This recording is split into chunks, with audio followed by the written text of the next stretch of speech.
ሰበር ዜና ጠቅላይ ሚኒስትር አብይ አህመድ ዛሬ በፓርላማ ቀርቦም አይኤምኤፍ ስለ ኢትዮጵያ የ2026 የኢኮኖሚ እድገት ትንበያ አስቀምጧል ብሎም ያቀረቡት የጠቅላይ ሚኒስትር አብይ አህመድ ውሸት መሆኑን ኢትዮቼክ አረጋግጧል። ጠቅላይ ሚኒስትር አብይ አህመድ ዛሬም የህዝብ ተወካዮች ምክር ቤት ቀርቦም የዓለም አቀፍ ገንዘብ ድርጅት አይኤምኤፍ ኢትዮጵያ በያዝነው የአውሮፓውያኑ 2026 ዓመተ ምህረት 9.3% ታስመዘግባለች ብሎም ተንብዮአል ብሎም ለፓርላማ አባላት ግልጽ አድርጎ ነበር።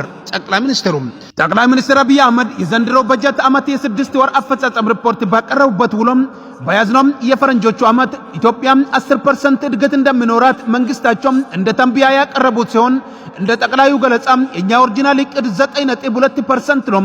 አይኤምኤፍ ደግሞ ኢትዮጵያ 2026 እድገት 9.3% ይሆናል ብሎም ተንብዮአል። ኦሪጂናል ካቀርነው በ0.1% የተሻለ ማለት ነው ያሉት ሲሆን አሁን ካሰብነው 10.2% 1% በታች በእኛና በአይኤምኤፍ መካከል የተንብያው ልዩነት አለ ብሎም ጠቅላይ ሚኒስትር አብይ አህመድ ለፓርላማ አባላቶች አስረድቷል። ይሁንና ኢትዮቼክ በዚህ ዙሪያ ባደረገው ማጣራት መረጃ የተሳሳተ መሆኑን አረጋግጧል። የዓለም አቀፍ የገንዘብ ድርጅት በኦፊሴላዊ የፌስቡክ ገጹ እንዲሁም በድረ ገጹ ላይ ባለፈው ጥቅምት ያጋራው መረጃ እንደሚያሳየው የኢትዮጵያ ኢኮኖሚ በተያዘው 2026 የፈረንጆቹ አቆጣጠር 7.1% እንደሚያስመዘግብ ይጠበቃል ብሎም በፌስቡክ ገጹ አስቀምጦ ነበር። በተጨማሪም ተቋሙ ከ9 ቀን በፊት ባወጣው አዲስ ሪፖርት ላይ የኢትዮጵያ የኢኮኖሚ እድገት 7.1% እንደሚሆን እንደምጠብቅም በድጋሚ አረጋግጧል። ተቋሙ ባወጣው አዲስ ሪፖርት መሰረት ከሳራ በታች ያሉ የአፍሪካ ሀገራት አማካኝ እድገት 4.6% እንደሚሆን በፌስቡክ ገጹ ላይ ባጋራው መረጃ አስቀምጧል።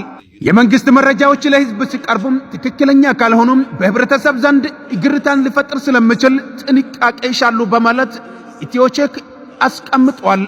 አብዲ ነበርኩኝ፣ ጨርሻለሁ። አቶ ገዱ ያኔ የውጭ ጉዳይ ሚኒስትር ነበሩ። ከአንዴም ሁለቴ ኤርትራ ልኬያቸዋለሁ። የላኳቸው የትግራይን ህዝቤን አታገሷቅሉ፣ ሀብቱን አትዝረፉ፣ ጸቡ ከቲፒኤልኤፍ እንጂ ከትግራይ ህዝብ አይደለም የሚል ነው። አቶ ገዱ አሁን እኛ ጋር የሉም፣ ግን ክር አላቸው፣ ህሊና አላቸው። ዛሬ ቢደብቁ በታሪክ ውስጥ ይወጣል። ለምን ጉዳይ ነው እንደተነጋገሩ እሳቸውም ያውቃሉ፣ ሻዕቢያም ያውቃል፣ እኛም እናውቃለን። አሉ አልሞቱም። እሳቸው አክሰስ ይደረጋሉ፣ ሊናገሩ ይችላሉ። ለክራቸው ሲሉ ለእምነታቸው ሲሉ ማለት ነው። ለምን ጉዳይ እንደሄዱ ወደ ኤርትራ መሄድን በተመለከተ የነበሩ ጥሬ ሐቆችን ወደ ማብራራቱ ልግባ። በመጀመሪያ ደረጃ የትግራይ ጦርነት ከተጀመረ በኋላ እኔ የውጭ ጉዳይ ሚኒስትር እንደነበርኩና በትግራይ ህዝብ ላይ የተፈጸመውን ወንጀል በተመለከተ መልእክተኛው ሆኜ ወደ ኤርትራ ተልኬ እንደነበር በፓርላማ ንግግሩ የገለጹት ሙሉ በሙሉ ሐሰት ነው። ይህ የለየለት ቅጥፈት መሆኑን እኔ ብቻ ሳልሆን እርስዎም ቢሆኑ የመዋሸት ሱስ ሆኖቦት ካልሆነና በአዲስ መልክ ሊያስፈጽሙት ላቀዱት የጥፋት ፕሮጀክት ህዝብን አወናብዶ ለማነሳሳት ያግዘኛል ብለው ካላሰቡ በቀር ሁለቱም ጉዳዮች ለማንኛውም የኢትዮጵያን ፖለቲካ ለሚከታተል ሰው ሁሉ ግልጽ ነው። እኔ ከውጭ ጉዳይ ሚኒስትርነት የተነሳሁት የትግራዩ ጦርነት በተጀመረ ማግስት ማለትም ከጥቅምት 25 2013 ጀምሮ ነው። መቼም ይህንን ጉዳይ ይዘነጉታል ተብሎ አይጠረጠርም። አሁንም ሌላ በህዝብና በአገር ላይ ለመፈጸም የሚያውጠነጥኑት የጥፋት አሻጥር ኖሮ ለማምታታት የሚጠቀሙበት ነገር ከሌለ በስተቀር የእኔ የውጭ ጉዳይ ሚኒስትርነትና ወደ ኤርትራ መሄድ የማይገናኙ ጉዳዮች ናቸው። ኢትዮጵያ ሉዓላዊነቷን ለኢሚሬት አሳልፋ ሸጠች ብሎ ተናግሯል ንጉሱ። በነገራችን ላይ ንጉሱ ብለን ስንጠራው ንጉሱ ማለት የፖለቲካ ንጉስ እንጂ ቤተ መንግስት ገብቶ ንጉስ ለመሆን የጣረ ምናምን እንደዛ እንዳይመስላችሁ የፖለቲካ ንጉስ ነውና ለዚህ ነው ንጉስ ብለን ምንጠራው። አምባገነናዊ መንግስት ለመመስረት ምናምን አይደለም። ያው መቼም እንደዚህ አይነት ነገር ከተፈጠረ አምባገነናዊ አይደለም፣ በጣም ምልም ያለው ዲሞክራሲ የሰፈነበት ሀገር ነው ለመመስረት እየጠርነ ያለ ነው። ይሄ ነው እንዲገባችሁ ብዬ ነውና ወደ ገደለው እንግባ።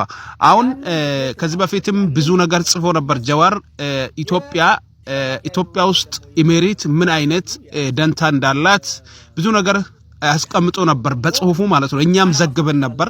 አሁን ደግሞ በአፍሪካ ቀንድም ሊሆን የሚችለውና የሆነ ያለው በኤሚሬትና በሳውዲ አረቢያ መካከል የፉክክር ኃይልን እዛ ላይ የሚደረገውን ሁሉ ከዚህ በፊትም ተንትኖ ነበር። ዛሬ ደግሞ በተለየ መንገድ በተለየ ኢነርጂ መጥቶ ተንትነዋል። እስከ መጨረሻ ካዳመጣችሁ ብዙ ነገርን ትረዳላችሁ ብዬ አስባለሁ። ደግሞ እሱን ይሄንን ኢንተርቪዎቹን ለመዳመጥ ዩቲዩብ ላይ ያለ እኛም ያው የተለያየው ቆርጥን እዛ ላይ እዚህ እናስቀምጣለን። ፎሎ ሼር ላይክ በማድረግ እንድትከታተሉን እንጋብዛችኋለን። ይመቻችሁ። ወደ ከተደፋሽ አይነት ነገር ነው አብይ አሁን ባለፈው ዛሬ ወር አካባቢ የጻፍኩት ነበር። የአፍሪካ ቀንድ ሀገራት በተለይ ኢትዮጵያ ሉዓላዊነቷን አሳልፋ ሸጣለች ለኤሚሬትስ።